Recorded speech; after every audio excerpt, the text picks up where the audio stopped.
What's up, everybody, and welcome to the pre-lock show for Thursday Night Football. I'm your host, Head Chopper, joined by Kyle Murray. We're just going to answer some questions and goof around for the next 35 minutes until this little slate locks here, this little single gamer, and, just goof around a little bit. So, Kyle, nice of you to join us here today on Thursday. How's life treating you, man? Yeah, I'm doing good. I think we've probably had better teams on Thursday night games so far this season, but we can still have a good slate, that's for sure. So I'm looking forward to it. I would say the teams themselves not that good, but I think we're in for a good game, though. I think sometimes it's not even about the teams; it's about what can they bring us, what in their matchup, what can they bring? Can they entertain us tonight? I think we'll be entertained. I'm because we never sit down on Sunday, even if you get all 14 games going on your TV, even if you have them, you're not accessing Washington. You don't want to watch Washington. You definitely don't want to watch the Bears. Tonight, we do get to watch them, and there's nothing else on, so we are going to watch them. And so I'm curious. I'm curious to really see. I know Sam Howell from college. I don't know. I haven't seen him play very much in the pros because, hey, I got better games to watch on Sundays. But now we get to watch him. I'm curious to see Sam Howell and his receivers and see if Justin Fields can bounce back. So, yeah, I'm kind of interested on this. But, guys, fire up those questions in chat. Much rather answer your questions and have a discussion with you guys than the alternative. So, get any question you want out there, fire it off in chat. We'll talk about it and we'll goof around with it. So, give me a rundown on this game here. As far as, let's not talk about DFS just yet. I just want you to look at the spread and the total and see if anything's popping out to you, Kyle. Yeah, me and producer Steve were actually talking about this game a little bit before we went live, and 6.5 point spread for the Commanders. I don't really feel great about trusting this Bears team to cover anything, but I don't know if I feel great about the Commanders covering a touchdown here either. So I think that 6.5 number is a pretty good line. I would probably stay away from that. In terms of the over under, I prefer the over here. I'm not really overly impressed with the Bears defense. I think everyone can see that that's a big weakness for them. But, I liked what we saw from the Bears offense last week. I know they lost the game, but they should have won. Some coaching blunders at the end of the game, or at least have had a better chance to win that game. And, the Commanders defense, they definitely have some strong suits to them, and they have some solid players on the defensive side of things. But I don't think that they're an overwhelming defensive unit either. So I think both these teams should be able to score. I do like the Bears to go over their team total. I just don't know if that necessarily leads them to covering this game or to winning this game. But the over is probably my strongest lean on the game from an overlooking perspective here. I like that one, man. I like that over. What better than sit back on a Thursday night root for some points? Exactly. It's tough to take it under here and sit back and watch the game. So let's see. Let's check out the inactives real quick. They're in. That's the benefit of this kind of a show is we get to see what's going on. Well, Chicago, Chase Claypool inactive. He's got a bad attitude, so they gave him the boot out of the active roster. That could open some things up for some people. Deontay Foreman not active. He's been inactive for a while now. That definitely benefits a couple of those backs. Roschon Johnson specifically should get a little more run. Khalil Herbert. Who knows how that's going to play out there? I got some secondary injuries there. Jalen Johnson, Eddie Jackson. On the Washington side, who's out there? Mitchell Tinsley. He's not a really good pro yet, so that doesn't. Chris Rodriguez, the running back for Kentucky.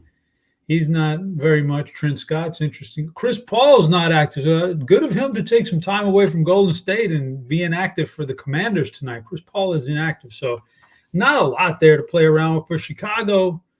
Claypool being out, obviously Foreman, he's been out for a couple of weeks. Claypool's relatively fresh on being on the inactive list, a healthy scratch, if you will. So those two inactives right there, does that move the needle for you tonight? No, I mean, in terms of the projections, other than Chris Rodriguez, early in the day, we had Rodriguez projected in, but we saw him out last week and Gore stepped in and didn't play much at all. So nothing really that changes anything from a projection standpoint that we have behind the scenes, and nothing that changes anything from, my outlook on the game. Fair enough. Let me see here. Just trying to gather some questions in chat and keep track of them so we can get to them here later for you guys.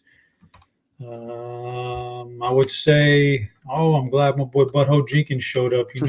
I know what you're gonna. Just wait, brother. I got it. I'm gonna give you 5 minutes before lock. I'm gonna give it to you. Don't give it away too early.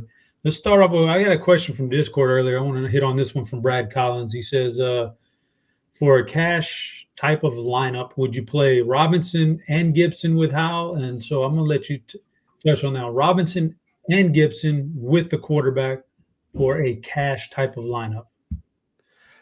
So, I mean, I guess there's two arguments to it. Like, you can say that Robinson is one of the better optimal plays of the day from a cash perspective. You know, he has a reasonable floor. His range of outcomes isn't as, wide as some other players in the slate. So, to that perspective, I guess it makes sense. But, when you're considering also having Howell and Gibson, I don't love that trio. But I think from a cash lineup perspective, Gibson is cheap enough to where that makes some sense. I would personally stay away from it just because of the fact that I don't think Robinson and Howell paired together well at all. We just haven't seen a lot of work from Robinson in the passing game. And then you factor in the fact that if Gibson does have a good game, it's probably going to come at the cost of Robinson there. So I don't love that trio. I'm fine with doing two of those guys or pairing one of those running backs with Howell, though. All right, fair enough. Let's get to another question here. Similar topic here. The OMG father says, is Antonio Gibson, but just by himself, worth rostering tonight on DK? What do you think about that one? He's an interesting character. Yeah, I mean, I think it's it's a showdown, and we know that he's going to at least play some, and he's really not all that expensive, so I think he's fine. Last week was sort of a concerning game where he wasn't really involved in the passing game much, and that's a big issue. But we've seen his snaps be pretty consistent and his routes be pretty consistent. So even though he only had one target last week, he actually saw a season high in carries with 6 carries. So you're sort of seeing a little bit more of usage in the passing game. And then in weeks 2 and 3, he had a 12.5% target share or more. So he has some involvement in the passing game. So I think he's more than fine. I don't know if he's, one of the top plays of the day, but if you're not playing Robinson, I think it does make some sense to look at Gibson, especially as a value guy. Stan Kruger wants to know, scary Terry McLaurin in the captain spot. I'll start off here, and I'd say that if I'm going to make a list of 5 captains that I like, he's definitely on that short list of 5. He's definitely, I can't sit here and predict the future. I don't know which one of these guys' defender's going to fall down and he's going to get a touchdown. He's going to be the optimal captain. Who knows? But McLaurin, on paper before this thing starts, yeah, I think he makes for a great captain. What do you think? Yeah, I think he makes a lot of sense. I think from my personal lineups, I'll probably have a little bit of some other players, mainly because of price. He's pretty priced up there, and I know he's coming off of the good game. But when you're talking about a little bit of luck, that was pretty much the best case scenario for McLaurin last week, and I think that's a lot of the reason why we're seeing the ownership be where it is. 86 receiving yards, great number there, but he also recovered a touchdown in the end zone. You're probably not going to get that every week, so I think McLaurin is he's probably in the top 3 or 4 in terms of ceilings on the slate, but he's probably going to be a guy that I'm underweight on myself just because I'm trying to be ultra contrarian tonight, and that's I think the best spot for me personally. Okay, so I asked Squirrel this question last week, and I want your answer now this week. Do you believe in narratives in, let's say, the NBA? I do believe narratives could be a thing. Just old team, it's different. You can control so much in the NBA as a player or as a coach. Major League Baseball, you really can't, and football is really tough. But do you believe in narratives?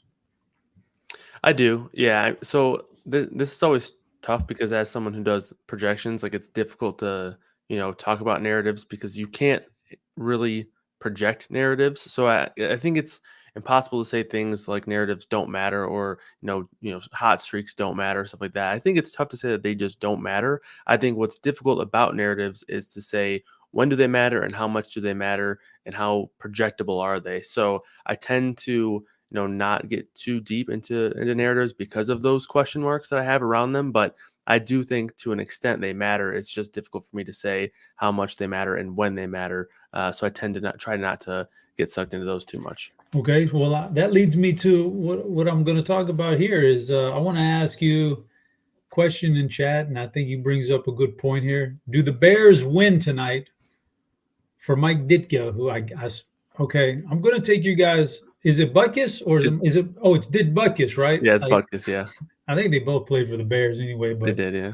So did Bucket? Like, I haven't seen a lot today. Did Bucket pass away today? He did, yeah. The Bears sent out a tweet, I think, about probably a half Oh hour, 45 man. minutes ago. So, yeah. R.I.P. Big Buckets, man. But so do you think they're in that locker room like, we got to win this one for Dick? Like, what do you think's going on? Do you think that narrative plays out tonight? I'm sure they're talking about it. I'm sure I'm sure that's definitely going to be something that does not, hurt. But again, like I'm sure these guys are giving full effort regardless. But I do think that, this is something that they could potentially use it as fuel and as a little bit of a motivator. So I think it's definitely a possibility for sure. Yeah, he was. Let's see. The OMG father says he was one of the greatest 5 Bears of all time. He was really he was one of those guys. He's a legend, man. Old school guy. You can't compare the old school to the new school. It's just different.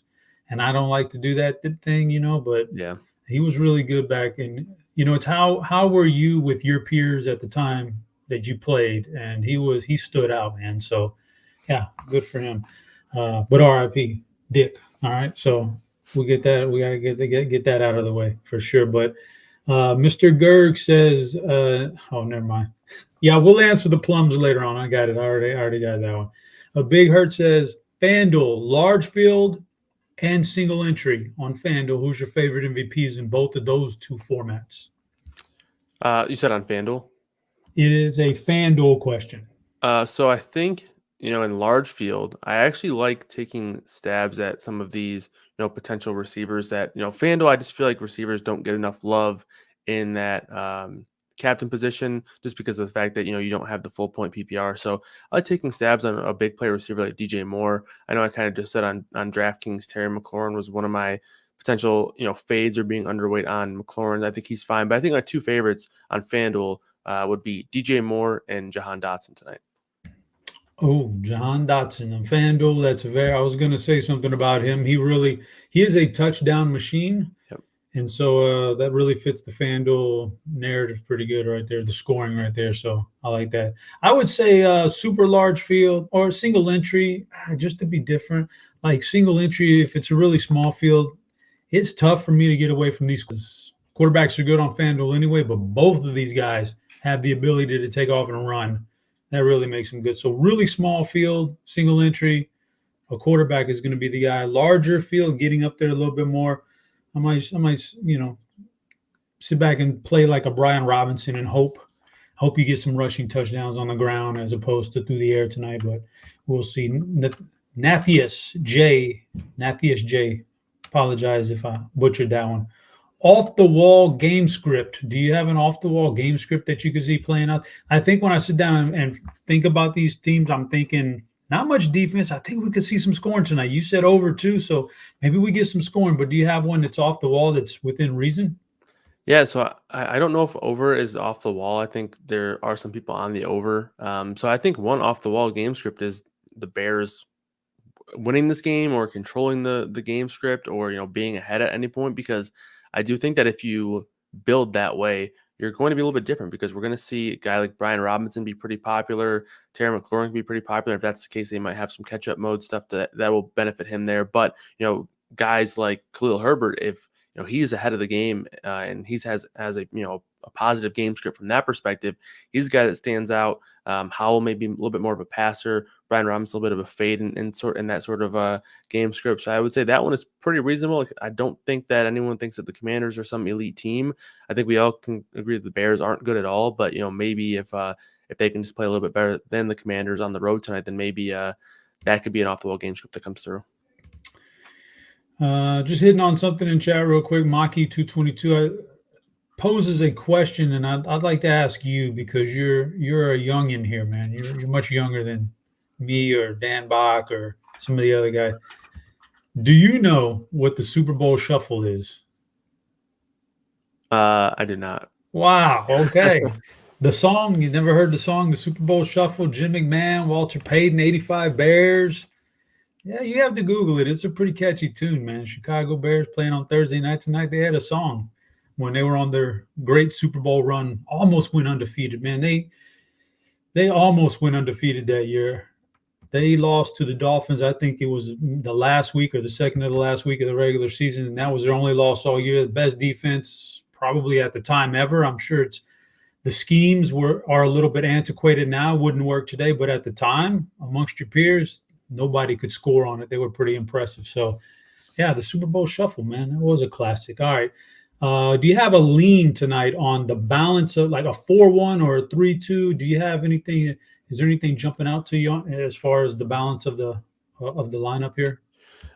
In my first build for my single entry lineup, it's a 3-3 lineup, so I do like the balance build a little bit more. But I do think that if you wanted to make a case for leaning one side more than the other, I think obviously the Washington side is the more popular side. So for me, I like to think, okay, let's do the opposite and think the Bears who might be able to, potentially get some points in catch up mode or garbage time or whatever. So if I had to pick, I would, for a team to have 4-2 or 5-1, whatever you want to do, I would prefer the Bears.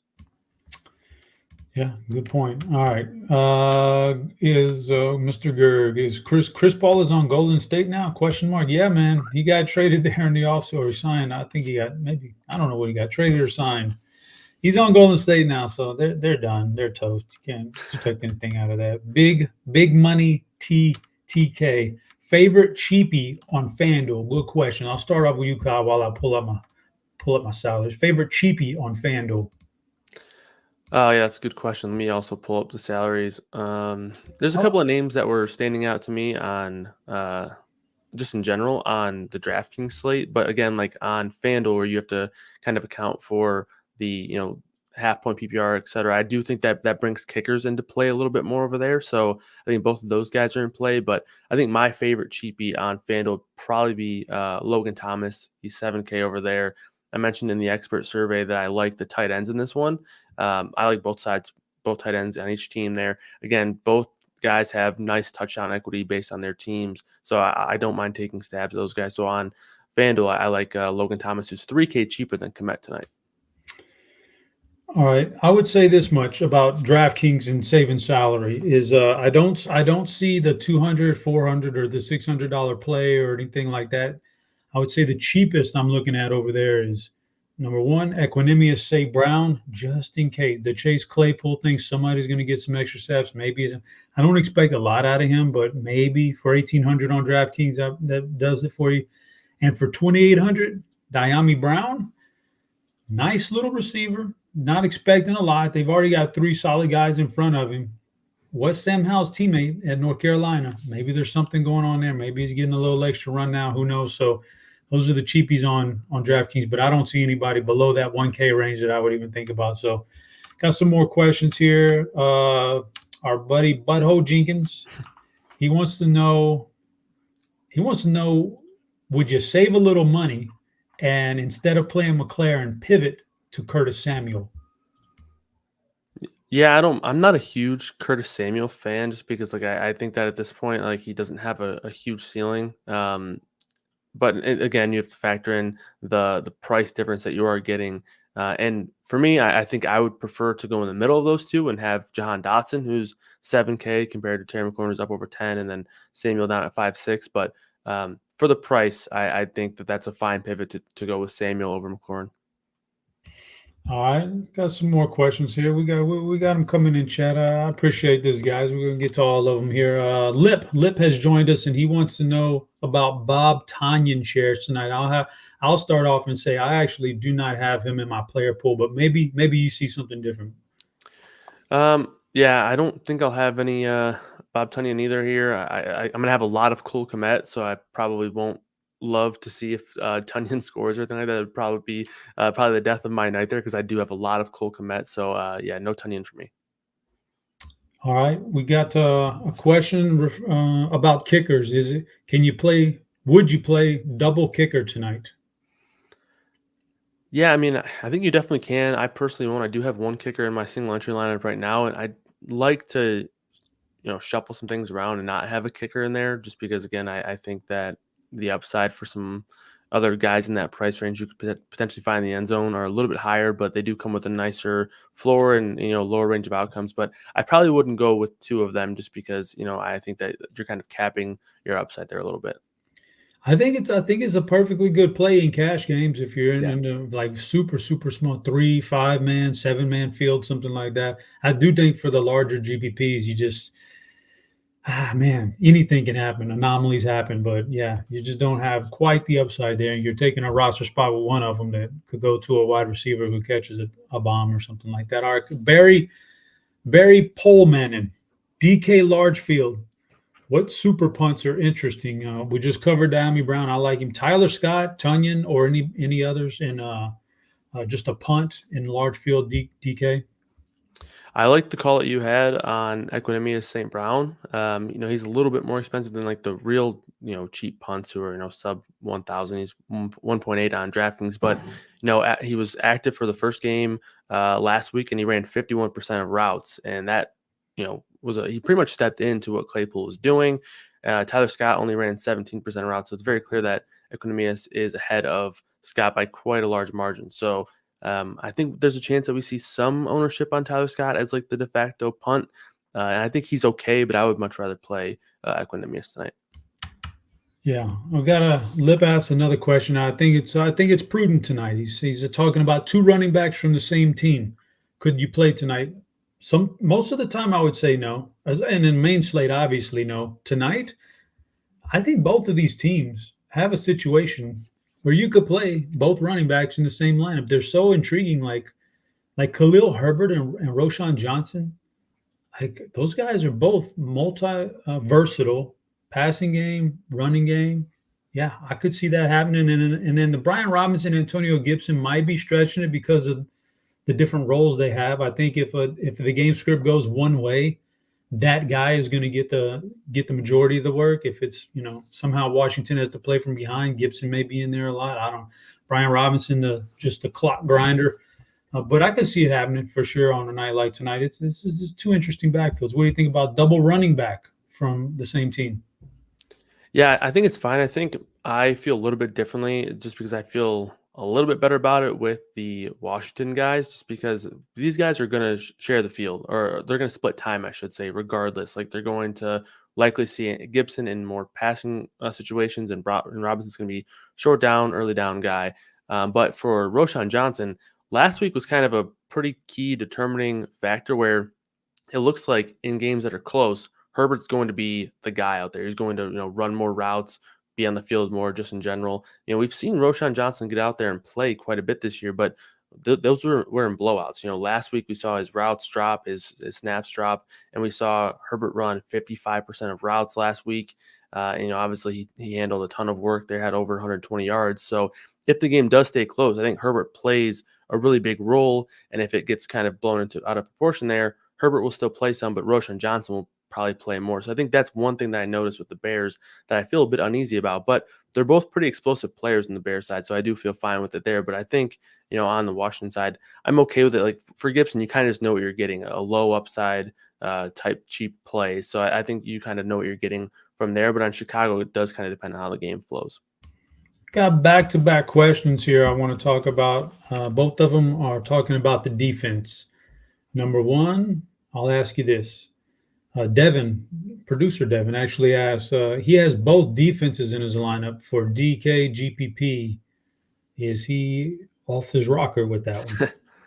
I don't think so. I mean, it's not my personal favorite strategy just because like I would rather, seek some upside from players who, have the ability to find the end zone and whatnot more often than a defense will. But hey, it's Justin Fields. We wouldn't be surprised if he turns the ball over a couple of times, and Howell's pretty inexperienced. So I think you could definitely do crazier things, but it's personally not my favorite strategy, especially when it does feel like the Commanders specifically are going to have some ownership here. And then that leads to the next question, which is from King of Smack, which he wants to know about playing the Commanders defense in the MVP since two of the last three showdowns the defenses have been cooking. And, I would at one point, I would have told you, you're crazy. Don't play defenses in cap. But, man, they do seem to get there quite a bit these days. So could you venture out and play a defense in the captain? I mean, it is hard to say no because of the fact that it is Justin Fields and we know he can turn the ball over. But for me personally, I'm going to say no just because it really caps your ceiling. And I know it's paid off in the past couple of showdown slates and even, 3 or 4 times in showdowns this year. But again, I don't think that's a likely outcome. The majority of slates here, and especially when there's going to be some ownership on that, I'm probably going to be off of that. All right, I want to get to Flying Armbar has asked this question. Let's just go over this real quick for him. He says a FanDuel cash lineup. What would be a shell of a lineup for us? Who's your favorite MVP on FanDuel for cash? Or is it cash? He said. I believe he said it was cash. But yeah, who's your favorite lineup? FanDuel, MVP, cash. Who's your favorite?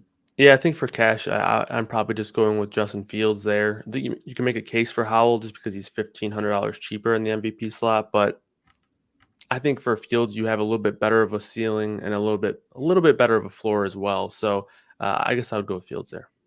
For cash, I would probably follow up Fields and go, man. Yeah, that's a good one. For cash, you know what I'd do? Because there's so many receivers on both teams and they can get there. I would take Sam Howell now. I'm going to take Sam Howell in a flex. I got the running of both quarterbacks, the passing of both quarterbacks. That leaves us with a little bit over $9,000. Who would you play in cash next if you have a little bit over $9,000 left with those two guys in first? Yeah, I think, a good way to offset some of that, obviously we have spent a lot of salary now. I would look for one of two cheap guys, two Washington pass catchers, either Jahan Dotson or Logan Thomas. I think Dotson is a really strong cash play over there tonight on FanDuel. Like you mentioned earlier, he's got the touchdown equity, the touchdown upside, and, he's only $9K. So I'll take Dotson next. You got Dotson. That's right in line with the salary. That would leave you $9,200 for your last couple of spots. I'll do one more for you. Let me see here. Trying to stay in that range. Trying to do. I would say. Yeah, I don't want to do that. I'll go Cole Kmet. Like you're hanging around that range of price tag that lets you put the last player in at 8,500 or less, and you could get a kicker in there, another tight end that gives you. Like the Bears got, it's going to be DJ Moore. You would assume is the number one target share guy tonight. Then it's going to be followed up by Cole Kmet probably. So I think you're getting a good pass catcher on both sides, touchdown equity on both sides, the rushing on both sides, and then you round it out with whatever you want. Something like that is what I would. I think my point is on FanDuel, if I'm running cash, like a real cash, not just sparse cash. Like if I'm running a lot of money on a line, I want both of these quarterbacks in there because I think they both have that rushing upside. So let's see what else we got. Thoughts on Samuel as a captain? Yeah, I mean, it's probably not going to be something that I love doing today. I think that you have two higher upside plays from the pass catching perspective alone on Washington. I think Robinson's a little bit higher upside, and then obviously a couple of Bears guys I like more. So it's probably not my favorite play tonight, but it will be contrarian. So again, you can pretty much do anything in Showdown if you have that mindset of just wanting to be different, but it won't be somewhere where I'm going a whole lot. All right, I just gave my thoughts on Kmet. Angel wants to know my thoughts on Kmet. I just gave. Talk to me. You kind of briefly hit on him earlier. What's your thoughts on? Summarize your thoughts on Cole Kmet for Angel Amaro. Yeah, I love Kmet tonight. I've seen it all over Twitter and even Instagram a little bit today with some Cole Kmet props about how difficult the matchup is against this Washington team. And I get it. When you're looking at matchup data, you have what you have, right? And it's a 4-game sample, but when you look at the teams that Washington has played, the toughest matchup that they've had from a tight end perspective was Dallas Goedert. And Dallas Goedert is a great player, but the Eagles aren't really using him. So you're talking all these people sort of being down on Kmet due to the matchup, but really that's a very noisy number at this point in time because of who they've played. They've played the Buffalo guys there who, they're mixing in two guys there. They've played the Denver guys. Who they don't have a tight end really. They have Adam Trautman who does essentially nothing. And then Arizona, who Zach Ertz, who actually racked up 6 catches against this team. So I think a lot of bad numbers are being floated around about the matchup here for Cole Kmet. And he's coming off of his best game where he just scored 2 touchdowns. So I think I'm just going to kind of ride that momentum there with the tight end. Andrew asked, any running backs at captain? Oh yeah, we've kind of talked about that. I think there's a lot of guys in play. Kyle really likes Herbert tonight. He thinks he's establishing a, more of a bell cow thing going on. I like Herbert. I don't mind Roschon. I don't know if I'd put him at captain though. On the other side, Brian Robinson definitely capable of just, who knows, man, what kind of a game script is going to get into, and he could crush. And then I don't know. Gibson, not the greatest captain, but yeah, there's some of those captains. Those two guys, one from each side, looks pretty good. All right, we got about 5 minutes left. I want to get out our plums play of the night. Fill in your plums play of the night, just to give people, just in case they want to make a last minute edit and you convince them. Give me the guy.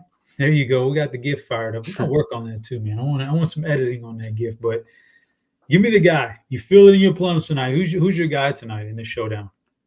Yeah, I've talked about him at length already, with the matchup stuff, but it's going to be Cole Kmet. I think I continue to take tight ends in these showdowns, and sometimes it works and sometimes it doesn't. And just going to keep rolling with the tight end here. Again, I think in showdown, a lot of production can come on one play, and that can typically come from a touchdown. And when you look at touchdown equity, I do think amongst pass catchers, Cole Kmet has to be up there in terms of guys who are most likely to score through the air. So I like Cole Kmet a lot. I like his price. And I would not be surprised if he backs up last week's 2-touchdown game with another one here. Good call. So it would be like there's really a possibility here. One of these two quarterbacks get you 80+ yards rushing on the ground. It could definitely happen. So I want to take one of those guys. That's kind of low-hanging fruit to take a quarterback, though. But I really think that either one of these guys could absolutely break this slate with a little bit of passing and a whole lot of running. So the quarterbacks are great, but I'm going to take a receiver here. I'm going DJ Moore. I don't know how popular he's going to be in general, but 4 games, and for all the troubles that they've had this year, the Bears on offense, he's got 2 100-yard games. He's either got 100 yards or a touchdown in 3 of the 4 games this year. As bad as they've been, he's not been terrible. He's been pretty acceptable at this point. They're only going to get better, I think, as they get a little bit more impatient and they just start bombing away a little bit. I like DJ Moore. Washington, it's a lot of noise there. They face some tough wide receivers, but man, they have gotten torched on the outside by some guys. Like AJ Brown's good, and some of the other guys they faced are really good, but DJ Moore's pretty good too. So I'm gonna think he's gonna put up some numbers. And I'm going DJ Moore, and you're going Cole Kmet. That's weird because that's 2 pass catchers for Justin Fields. So who knows how this is gonna play? We got about 3 minutes left. We're going to jump out of here pretty soon. Kyle, you got anything to wrap up with the people? How are you going to put a little bow on this thing for them? That's a good question. Hopefully it'll be with a couple of big catches from DJ Moore and Cole Kmet. That would be nice. That way we can come back to this plum segment and feel pretty good about it. But it was a blast talking about it. And I think we made the best out of a game with 2 of the not best teams. Yeah, again, though, it's matchups. Matchups make fights. Matchups are going to make this fight tonight. It's going to be a fun game. I think a lot of offense. We appreciate you tuning in, guys. There'll be a show on Sunday. I'll be back on Monday with Squirrel. Love answering all the questions. Good luck in all those GPPs. For Kyle Murray, I was your host, Chop. We'll be back later, but for now, we're out of here.